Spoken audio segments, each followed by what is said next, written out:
developing tools. They're using that as weapons. Okay. Awesome. The humans developed fire. That's gonna really, they're using that as a weapon. Hey, look what they got there. They found a new way to transport themselves across the oceans of that planet. That's pretty cool. That's gonna help them travel. They're using it as a weapon.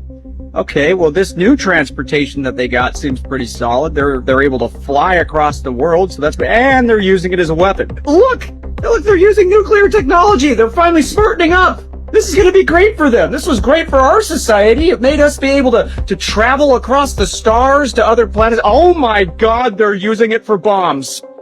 What the hell is wrong with this planet? History is a lie, reality is a script, and you are the audience trapped in the theatre believing the play is real. The world we live in is not the first. There were others, they rose, they fell, and something erased them. The pre-Adamic world, the civilization before Genesis.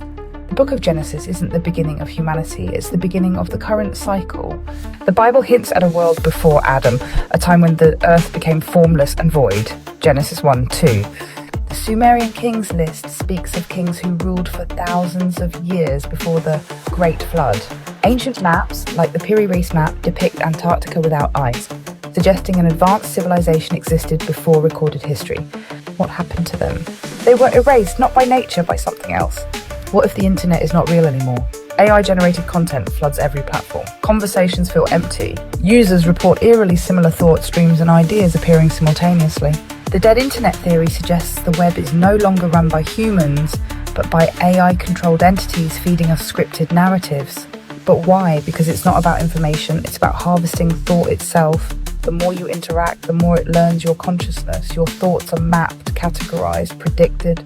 Your energy is extracted, fed into the system to keep it alive. What if the internet itself is alive? What if it is not a tool, but an entity?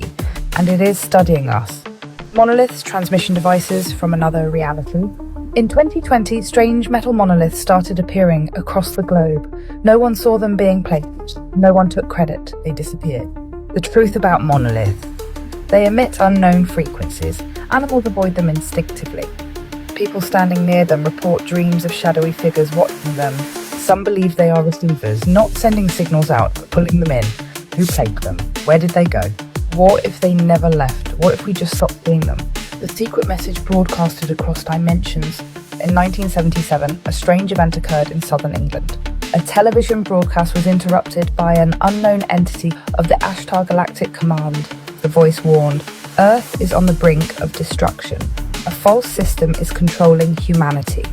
We must awaken before it is too late. The signal was never traced. The recording vanished from archives. Government agencies called it a hoax.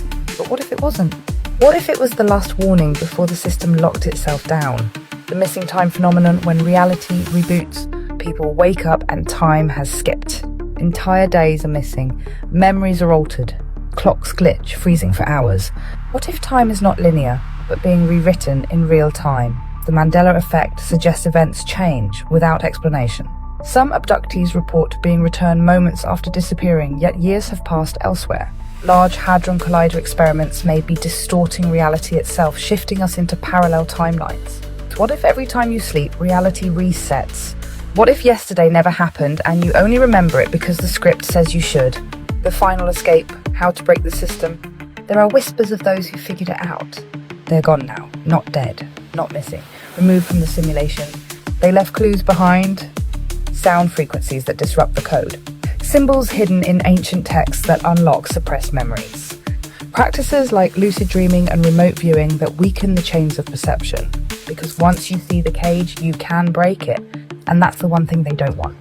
Final warning, if you understand this, you are already on the watch list. This world is not what you think. The erased civilizations, the dead internet, the monoliths, the missing time, the hidden transmission, all connected, but you were never meant to notice, because if you wake up, they will try to put you back to sleep. 5 phrases that expose fake people instantly. 1. It's funny how your loyalty disappears the moment I stop being useful to you. Real friendships don't come with conditions. If someone only shows up when they need something, this sentence forces them to confront their own selfishness, or get defensive and prove your point. 2. You don't have to pretend with me, I already know where we stand. Fake people love playing both sides, keeping you guessing about their intentions. This line flips the script, making them uncomfortable because you've already figured them out. 3. I don't lose people, I just find out who was never really there. You're not the one at a loss, they are. This phrase exposes fake loyalty and shifts the power dynamic, forcing them to realize you're not begging for their presence. 4. You say one thing in front of me and another behind my back. At least be consistent. Nothing makes fake people squirm more than being called out for their double-faced behavior. This line forces them to either own up or get trapped in their own lies. 5. If I have to question your intentions, I already have my answer. Real connections don't come with doubt. This phrase exposes fakeness at its core. If you can't trust them without second-guessing, you already know they're not real.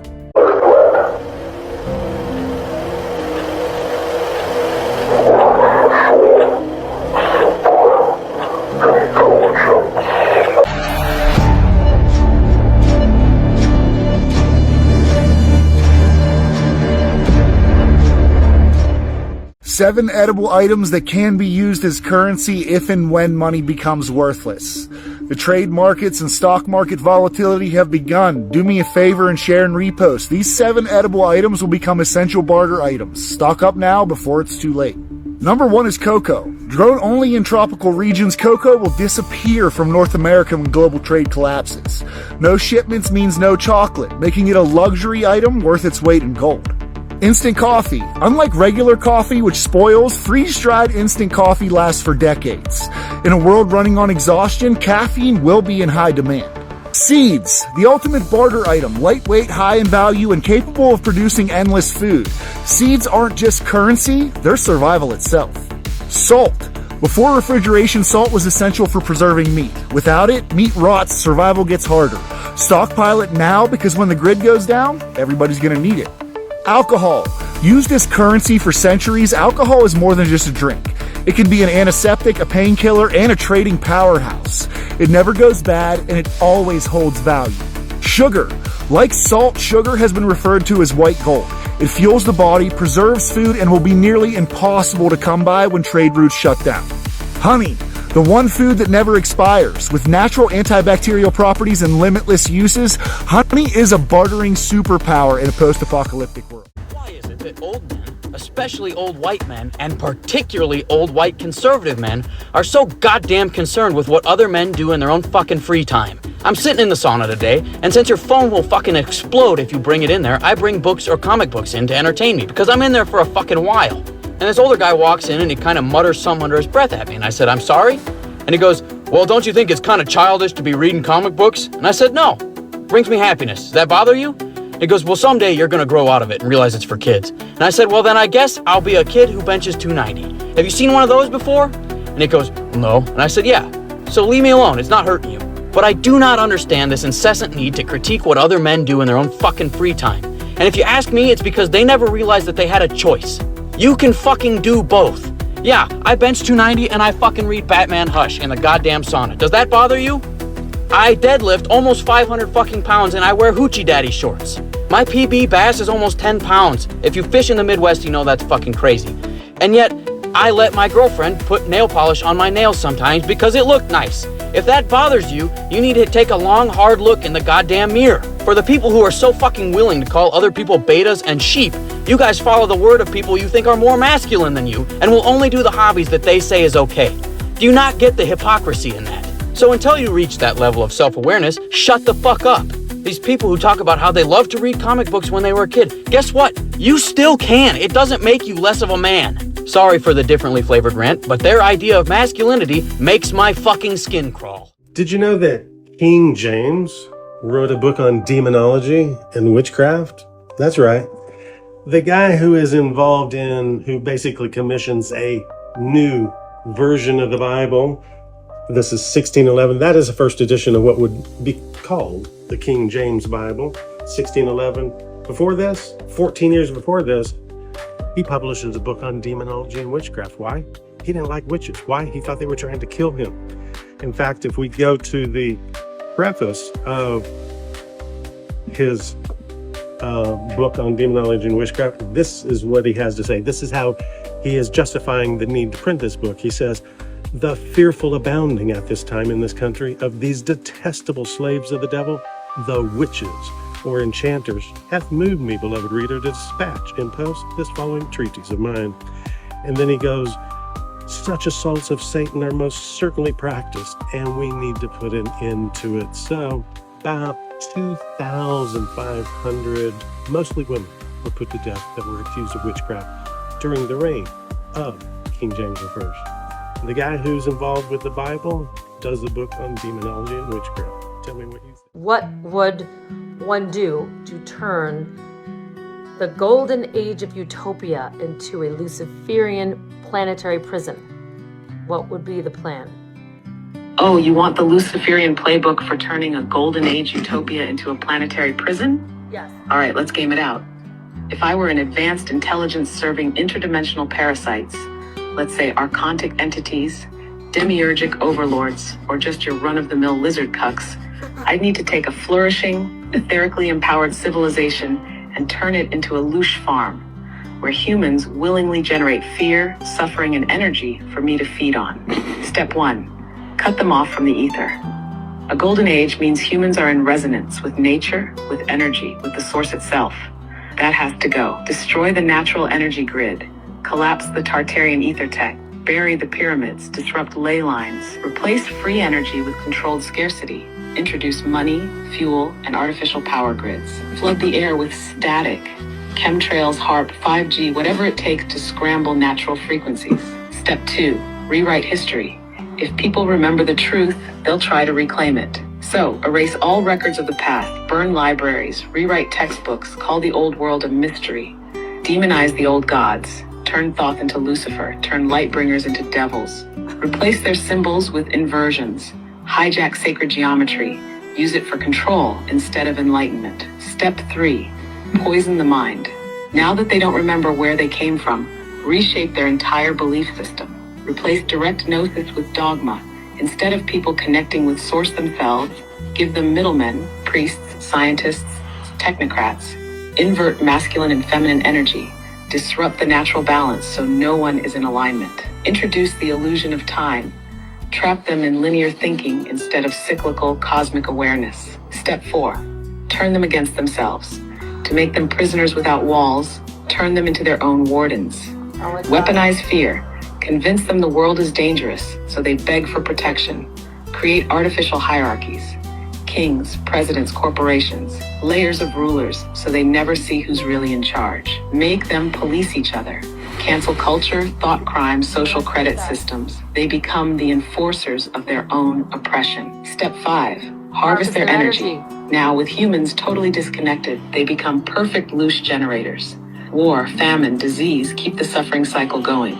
Fear-based religions and media, so they constantly... Adult children of emotionally immature parents will often talk about this experience where they tried to have a moment of vulnerability with their parent. So they're now adults and they're reflecting on their childhood. Maybe they're going through some childhood trauma healing and they're doing some work because ultimately they want the relationship to function the way that it should, to function in a healthy way. Maybe they will bring up this conversation about, in childhood, I'm recognizing that, this event or XYZ happened and that really hurt me and I wanted to talk with you about that. And immediately, almost, an emotionally immature parent will kind of shut down that conversation, either because they cannot tolerate the distress that comes with the emotions that are brought up when the adult child comes to them with something that hurt them.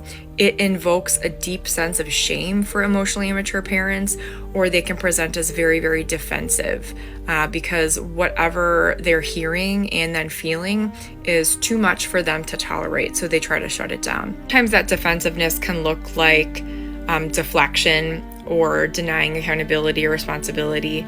Maybe they'll say things like, I did the best I could, I didn't know any better, or maybe they might even start to get into some comparisons about their own childhood trauma in an effort to kind of describe how what the adult child is bringing up isn't bad enough. So I've heard some adult children talk about this where they'll say, this hurt me in childhood, and the adult parent will come back with, you had it easier than I did. Let me tell you about what real child abuse looks like. And then they kind of list off their own trauma. Either way, what's happening here is the emotionally immature parent is not listening. They are overwhelmed with so much emotion and not able to tolerate the distress that comes with those strong emotions. And so they're sort of overtaken from this emotional thing that's happening and really go to a place that shuts down whatever's happening. And there's a lot of different ways that this shows up, but there's not a resolution. And ultimately that adult child can walk away feeling like they didn't listen, they didn't hear me, they didn't validate what I was trying to communicate with them about, they got defensive, and, I don't think this is something that we can talk about again. And ultimately nothing gets resolved. You weren't supposed to see this, but now that you have, you can't ignore it. There's something off about your life, isn't there? A feeling you can't explain, like you're following a script you never agreed to, like you woke up one day and stepped into a life that doesn't fully belong to you. It's subtle, just a whisper. But once you hear it, it never goes away. Maybe that's because you were never given a real choice. You were handed a path and told to follow it. Be responsible, be realistic, do what's expected. And you obeyed, because that's what everyone else did. But deep down, there's another version of you. The one who never stopped wondering, is this all there is? Most people ignore that voice. They numb it with distractions, with routines, with the comfort of doing what they're told, but you've already seen the cracks, haven't you? You've already felt it, that quiet knowing that something about this isn't right. And now that you've seen it, you have two choices. Keep pretending, keep following, keep waiting, or finally start listening. Because once you wake up, there's no going back. The modern school system was never designed to create thinkers. It was built to produce obedient workers. Based on the Prussian model, it conditions children to memorize, obey, and never question. John D. Rockefeller, who shaped US education, admitted, "I don't want a nation of thinkers. I want a nation of workers." Schools suppress creativity, spirituality, and critical thought, cutting humanity off from ancient wisdom once taught in Egypt, Sumer, and Tibet. The Bible warns, "My people are destroyed for lack of knowledge." Hosea 4:6. What if the system is a tool of the elite, designed by the Illuminati, Vatican, or Anunnaki, to keep humanity controlled, preventing true awakening? The scapegoat's son grew up learning that peace came at a cost, his. Whenever things went wrong, it was easier to blame him than to confront the real issues. Unspoken tensions turned him into the family's lightning rod, carrying guilt that was never his to bear.